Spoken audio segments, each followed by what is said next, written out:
offer gajraj pearls daily at a temple before eating, stopped making her offerings out of fear of a king. See how she faced the challenges that follow.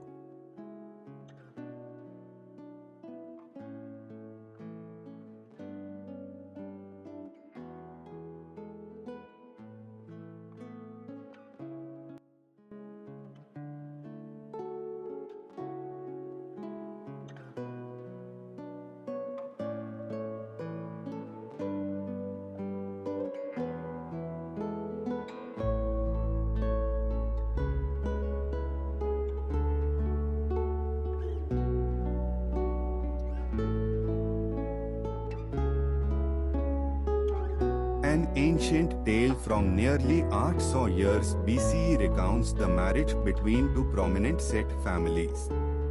The daughter of the Champapuri Seth family was married to the youngest son of the Hastinapur Seth family, and their wedding was celebrated with grandeur.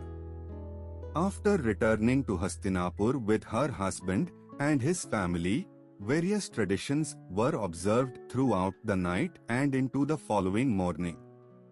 However, at lunchtime, the daughter-in-law refrained from eating and continued to fast for the rest of the day. Concerned about her health, her mother-in-law inquired, but the daughter-in-law gave no clear explanation.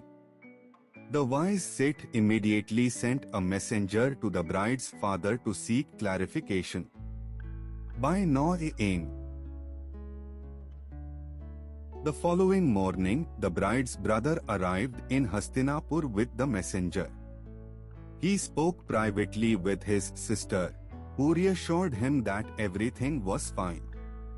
She explained, "I am committed to visiting the temple first, and I must offer gajraj pearls at the altar before I can eat anything.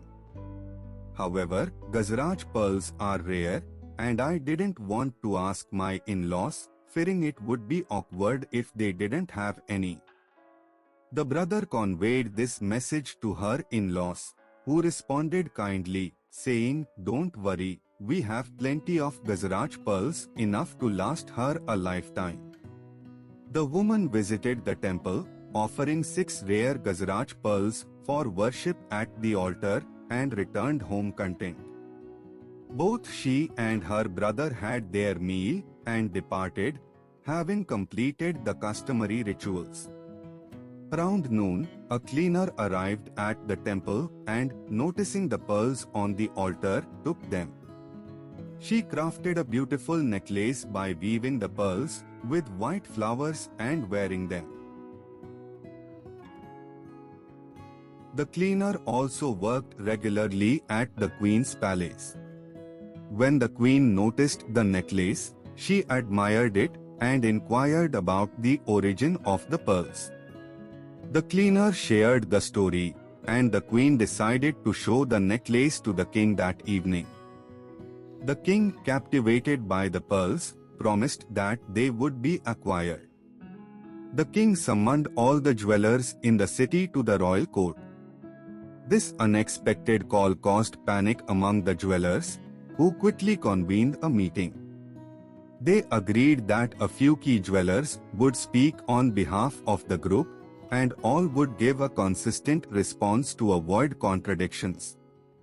The following day, the prominent jewelers appeared before the king.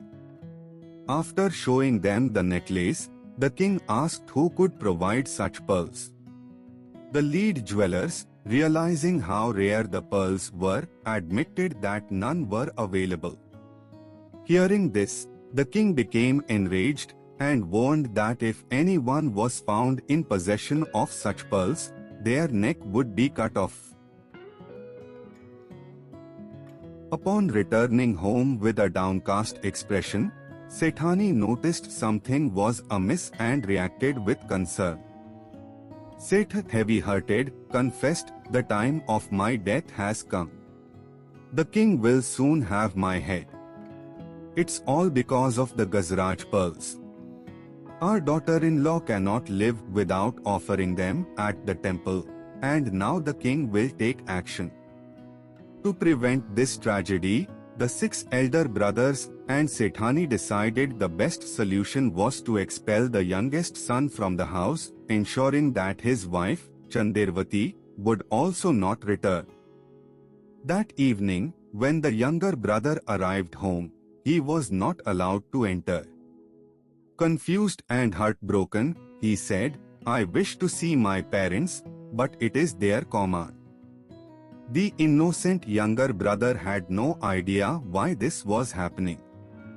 Dressed simply, with only sandals on his feet and little money, he decided it would be best to inform his wife about the situation and stay at her family's house until he could devise a plan. He set off toward Champapuri on foot, traveling through the night. At 5 a.m., he reached the garden of his father-in-law's house and rested there for a while. The guard, surprised by his appearance, hurried to inform Sethji, who quickly realized the seriousness of the situation. Sethji sent his daughter to meet her husband and bring him inside. She asked him why he had arrived in such a state.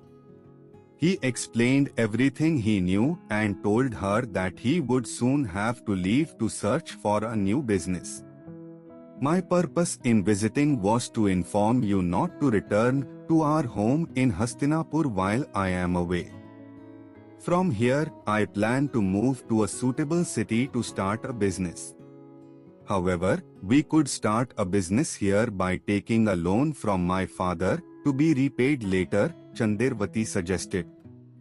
She also proposed selling the jewelry she had been gifted, but her husband rejected both ideas. Determined to leave, he told her he must depart immediately. However, Chandervati insisted on accompanying him, saying, "We should face both good and bad times together." They mutually decided to leave quietly that night, taking only a few clothes and without informing their family. They set off on foot under the cover of night, determined to find a city where they could build their future. After walking for some time, they came across a beautiful garden outside a city where they rested. The next morning, the husband went into the city to search for business opportunities. He wandered all day, but no firm offers came his way. 3 days passed without food. On the 4th day, as Chandervati returned from her bath, she noticed a small diamond tangled in her hair while drying it with a towel. She gave it to her husband, urging him to sell it in the market to buy food and other essentials. With the materials he brought back, Chandervati prepared a meal and offered it to him. The food restored his energy, and he encouraged her to join him at the meal. However, Chandervati delayed eating, saying she would eat later. Her husband, unaware of the real reason, noticed her growing weakness after 3 more days without food. Worried, he asked if she was unwell. Though she reassured him, she knew deep down that her strength was failing. Chandervati could not eat because she had made a vow to offer gajraj pearls at the temple before her first meal in a new city. On the 7th day, while returning to her resting place, Chandervati's foot struck the chain of a door. As it opened, she discovered a staircase leading downward. Following the stairs, she found a magnificent underground temple glowing with divine light. Inside, she saw various offerings on plates, including one plate filled with gajraj pearls. She took a few pearls for worship and placed them on the temple altar.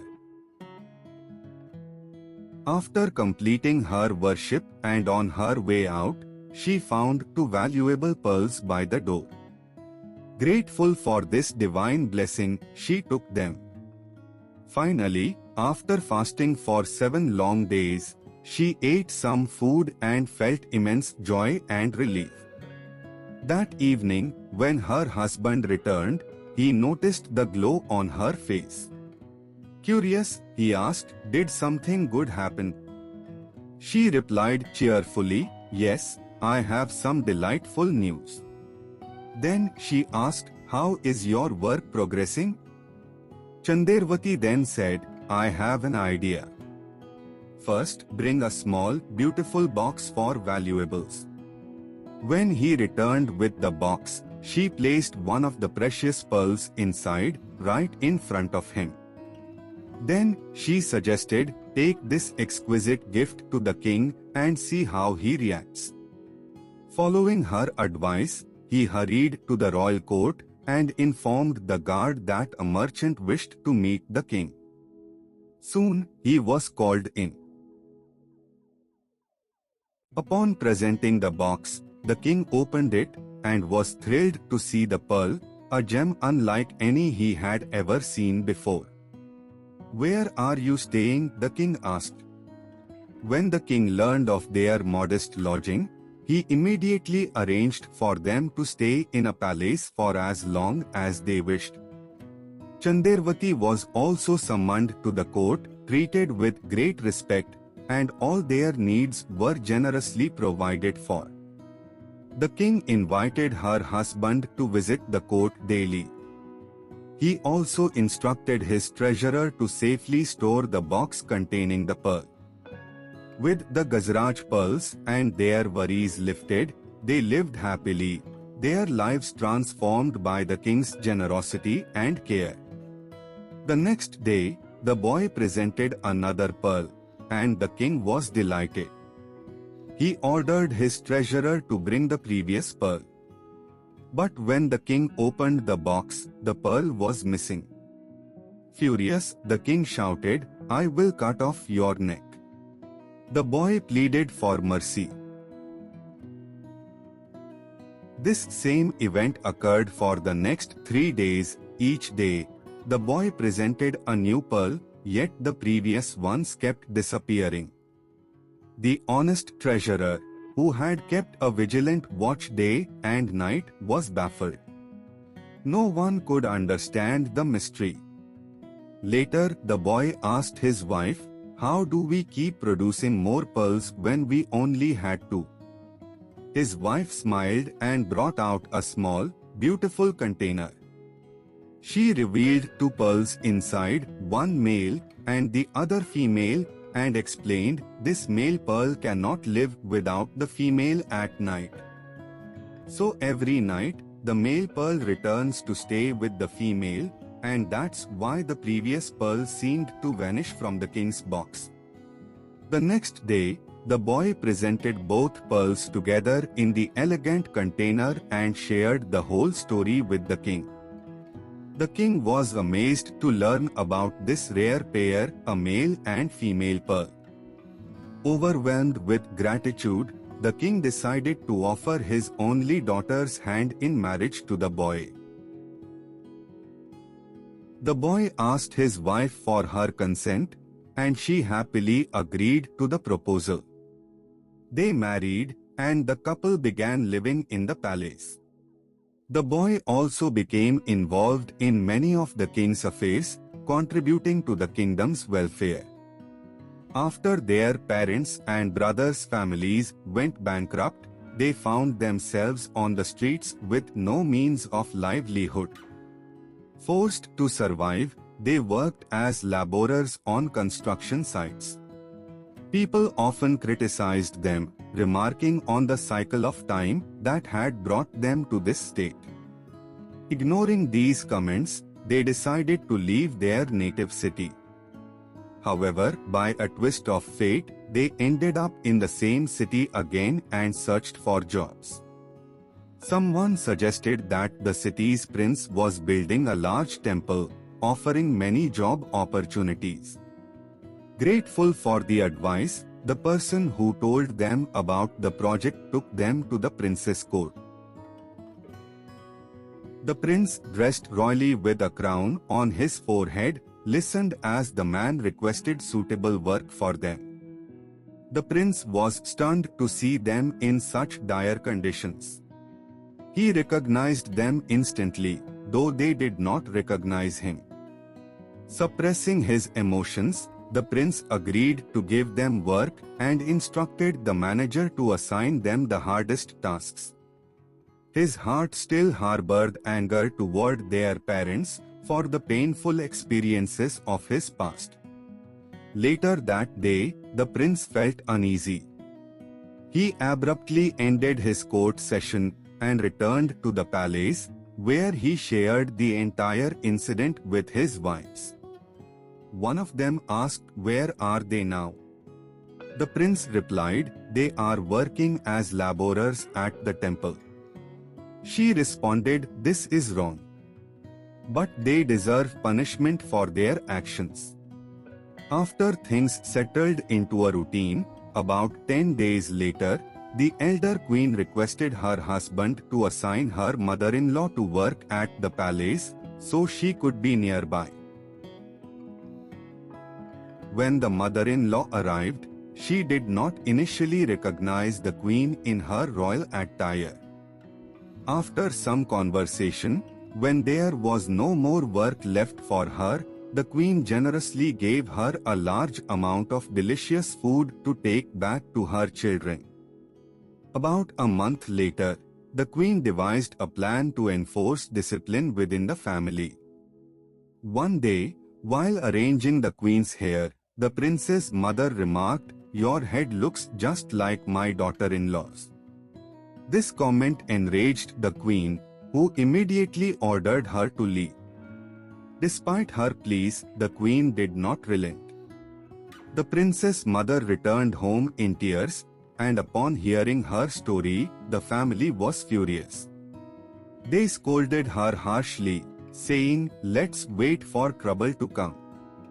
Ultimately, the elderly woman was expelled from the household. The queen explained today's event and no more to wait.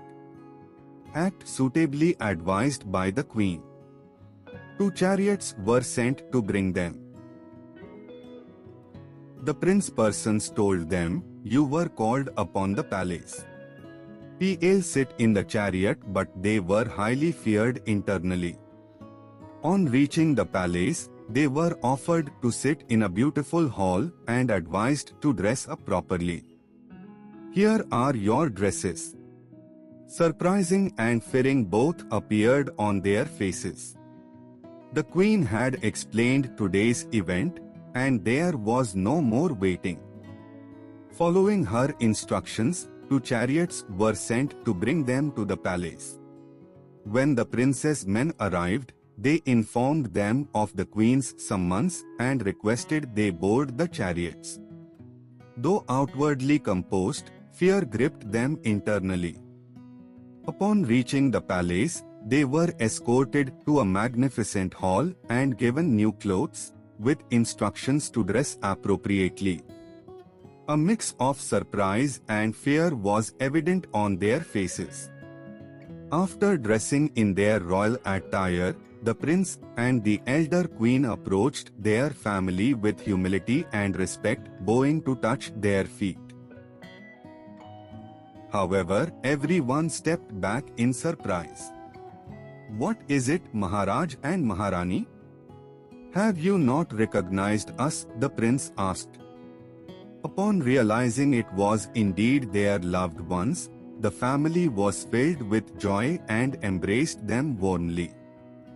Noticing the family's impoverished condition, the prince asked, "How have you fallen into such poverty in just a year?" The mother sighed and explained, "It is fate. Ever since you left, our fortune left with you," and she recounted the hardships they had endured. "Our prosperity was tied to your luck," she added. The prince, deeply moved by their plight, declared, "Our parents will come to live with us in the palace. As for my brothers, each will receive 10 million gold coins to start their own ventures." Might like to understand the worth of destiny.